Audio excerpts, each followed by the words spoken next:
And as you just heard from Matteo, cryptocurrencies allow some pretty interesting applications. And he only just scratched the surface of all the things that you can do.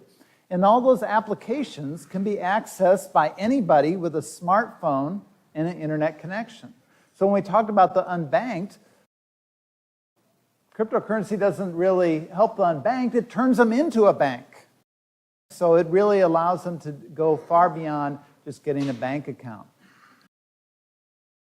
Now, if we think about all those things that we could do with a cryptocurrency, all the things that DeFi enables, and then we compare it to our current banking system, our current currency system, well, our current system often looks a little inadequate. Okay? Because with cryptocurrency, we can send millions of dollars peer-to-peer without any intermediaries in between. And we can do that at very low fees, and we can settle that within minutes, not days or weeks. The current system is starting to look a little bit antiquated. This is a quote from a Credit Suisse report. Interbank payment systems such as SWIFT are old, inflexible, slow, and increasingly prone to cyber attacks at a time when banks are under tremendous pressure to cut costs and protect customer data from hackers, which blockchain could achieve. Frankly, in a way to modernize the monetary system, the currency transfer system, as well as to keep up with cryptocurrencies, central bankers are proposing this idea of a central bank digital currency. Now, it's pretty easy to explain what a central bank digital currency is.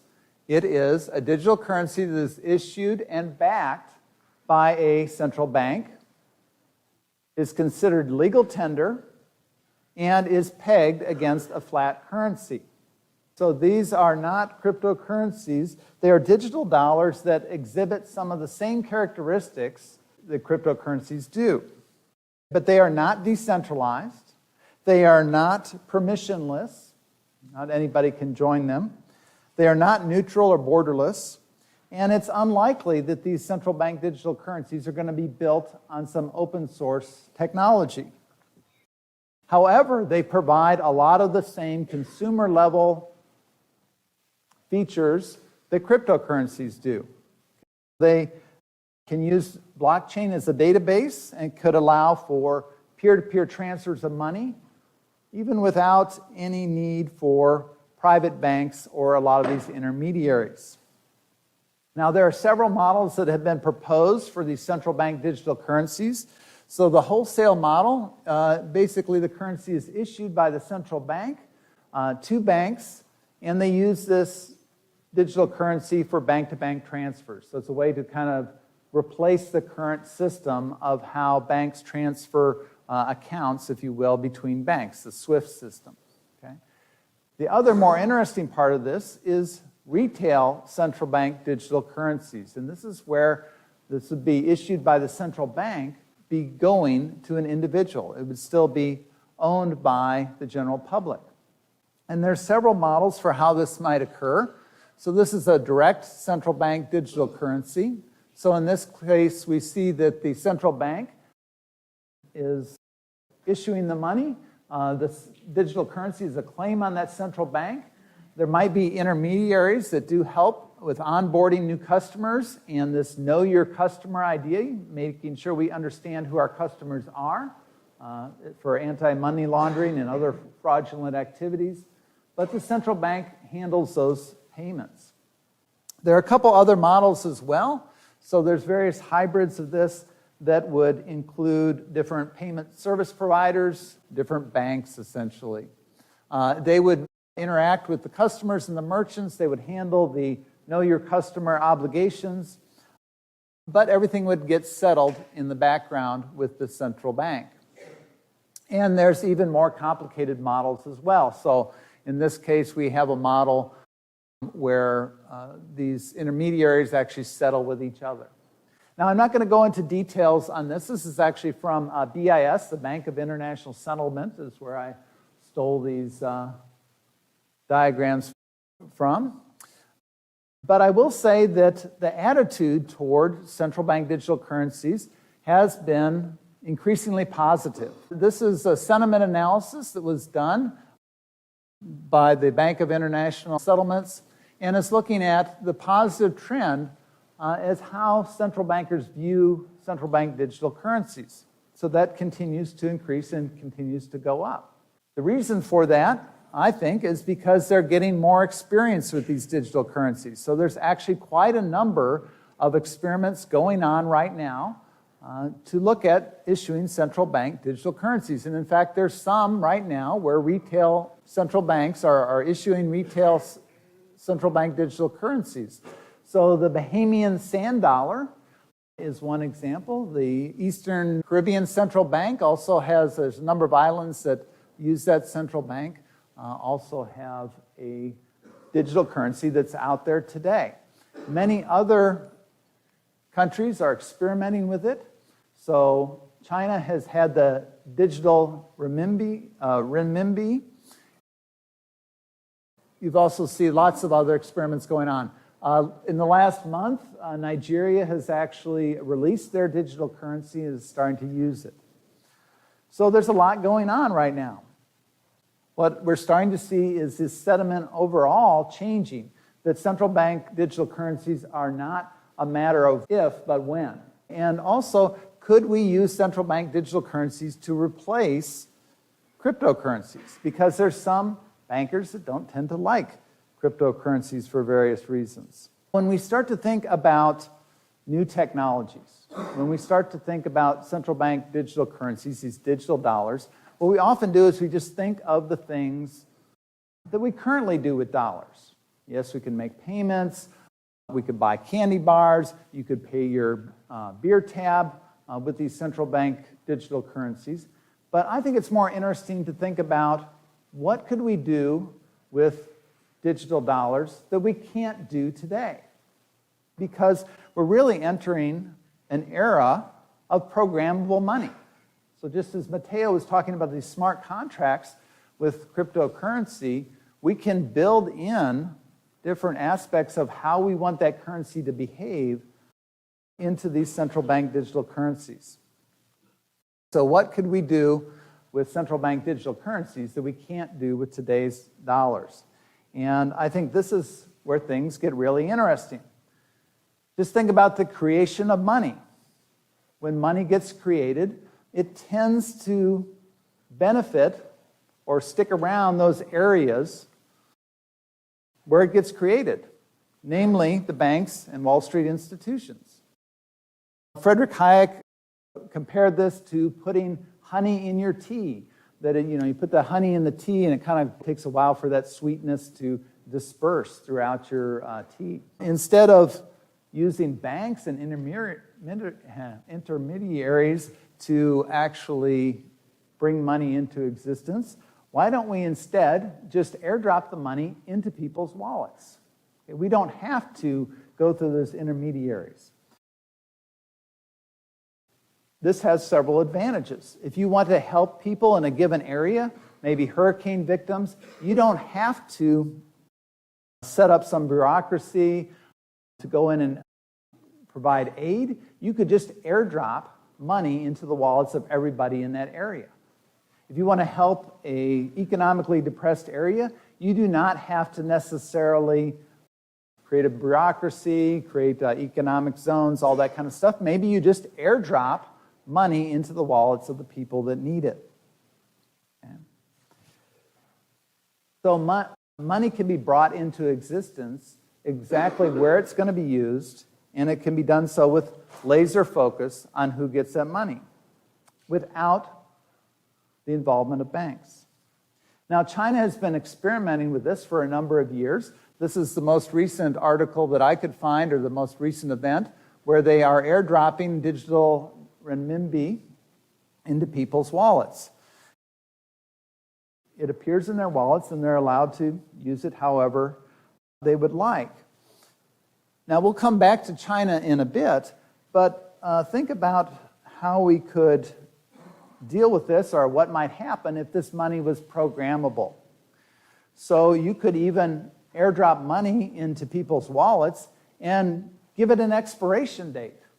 So you could actually have money with an expiration date.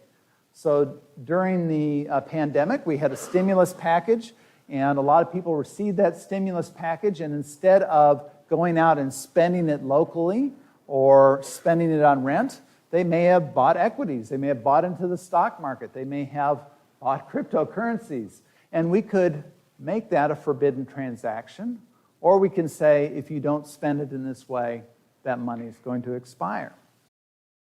We could also maybe say that money starts to experience a negative interest rate in order to encourage the use of that money. So selective airdrops and expiration dates are really just two examples of how we could use this programmable money. So let's keep going with this idea of what happens with programmable money. Now, as Matteo was talking about, cryptocurrencies are often built on a blockchain, and that may be some property that central bankers will want to keep with central bank digital currencies. This is a blockchain inspector that I used yesterday to capture some of the blocks that were being mined on the Bitcoin network. And we can see exactly where the money is coming from and where that money is going. And we can see the exact amount. So we could dig into this in detail. So we can see every single transaction that's occurring. Now imagine what our economic and finance and journalism friends could do if they had real-time data about every transaction that's occurring in the economy, not just a view into the public markets, but really being able to see exactly what's happening, exactly what people are spending their money on. You could even tie legislation to certain thresholds that you would observe in these blockchains, and you would be able to adjust economic stimulus in real time. So think about that. You could actually program in not only programmable money for individuals, but how the whole system worked. Now, speaking of the government, these public ledgers really provide public knowledge. In the recent debate about the infrastructure bill, there's a lot of people that said, well, I would want to know exactly how that money is going to be spent if we're going to return tax rates on the wealthy back to previous levels. Well, you could do that. You could actually mint a stable coin once a tax payment is made, and you could actually watch that money flowing through the system. So this would be something that would be openly viewable to everybody, but more importantly, interrogatable by software. So we could actually see your tax dollars being transferred between different agencies and different entities. Well, what if we did the same thing with higher education? What if we put all of our accounting on a blockchain? And then you had the ability for students to have an application to see where their tuition dollars are really going. So once again, public ledgers equal public dollars. Now, I know that some of you are probably getting a little freaked out. You're thinking, I don't really want the government knowing everything that I'm doing or what's being spent when or making adjustments to economic policy on the fly. But what I'm going to do in the remaining minutes is I'm going to turn up the dial and see if I can really freak you out, okay? So I told you we'd return to China. So let's ask the question, what happens when an authoritarian regime is able to use programmable money? So let's think about this in terms of the individual. And I'm going to play a short clip here that talks about something called the social credit score that is common in certain cities in China.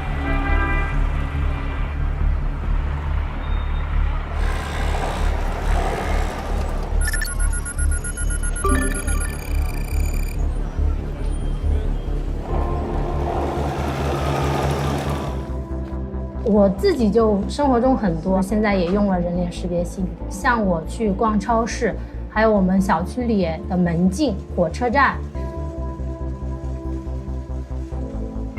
现在你只要就进行人脸识别，我觉得很方便。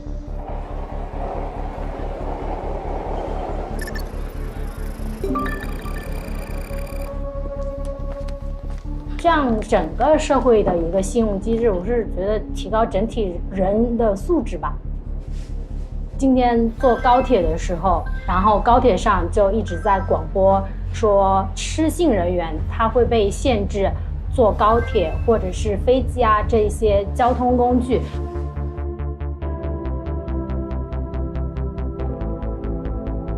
信用机制还有人脸识别其实是相辅相成的，你会想要去好好经营的，因为你这张脸就代表了你这个人的信用。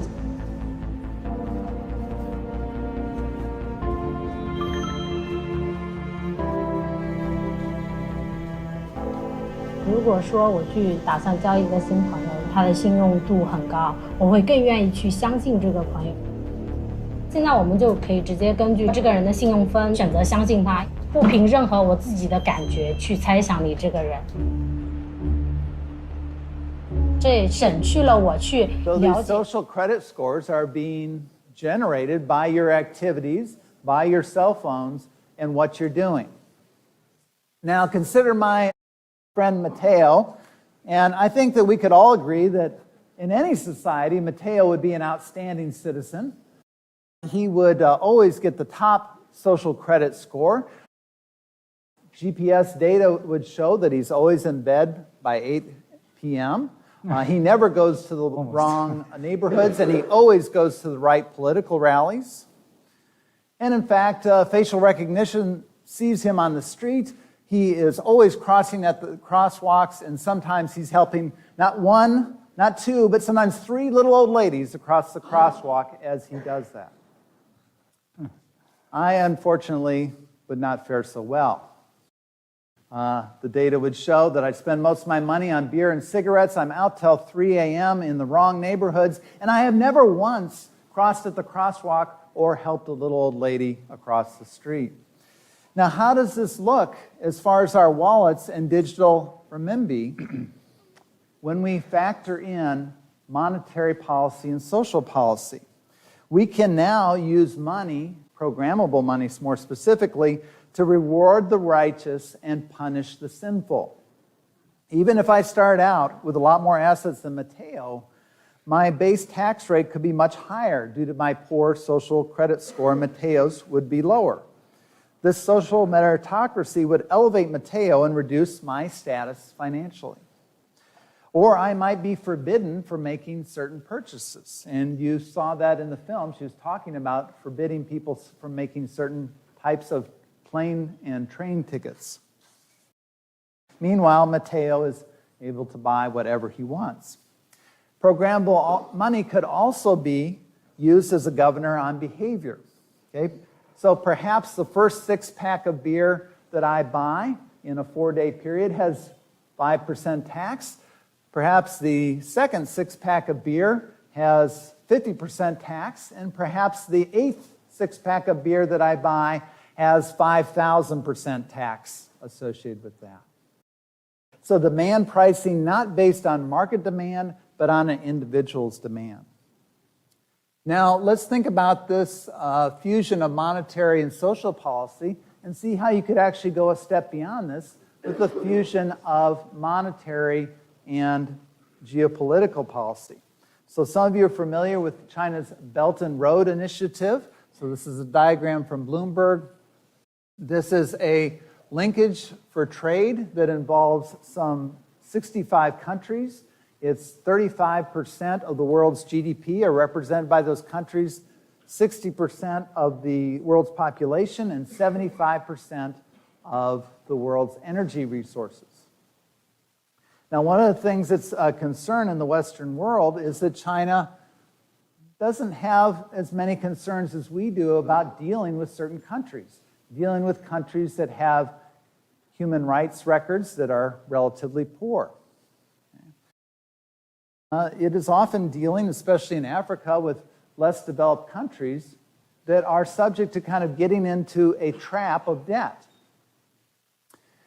And so you can imagine that instead of using the euro or using the US dollar, which is still used to settle a lot of trades, even if the relative countries are not have those as their native currency, the US dollar is still used to settle an enormous number of exchanges. What if China started saying, well, We're going to buy your cobalt or your lithium, but instead of settling this in US dollars, why don't we settle it in a digital renminbi, and we'll give you a premium on that. Okay? And then you can buy your houses and your hospitals and your bridges from us. So what we're really starting to think about now is, could this be used to fuse monetary, geopolitical, and trade policy? Now, I've made a few bold statements here, and I'm going to continue that trend by concluding with some predictions. So this is my predictions about the future of money. The momentum of crypto is going to carry it forward regardless of government regulation or fundamentals. Sometimes momentum beats fundamentals, at least in the short term. Bitcoin might not be around in 5 years, but something will. I suspect Ethereum and Cardano will be something that will be around for a long time. Innovation and accelerated deployment of central bank digital currencies will happen in countries without good monetary systems and in countries with authoritarian governments or leaders with authoritarian aspirations. This is maybe weaponizing money against their own citizens. Erdogan and his ilk will be the first in line to fuse social control with monetary control, assuming they can find a means to hide their own corrupt dealings. I predict that the US and the EU are going to be slow to adopt central bank digital currencies due to entrenched interests, that is, our friends in the banking industry.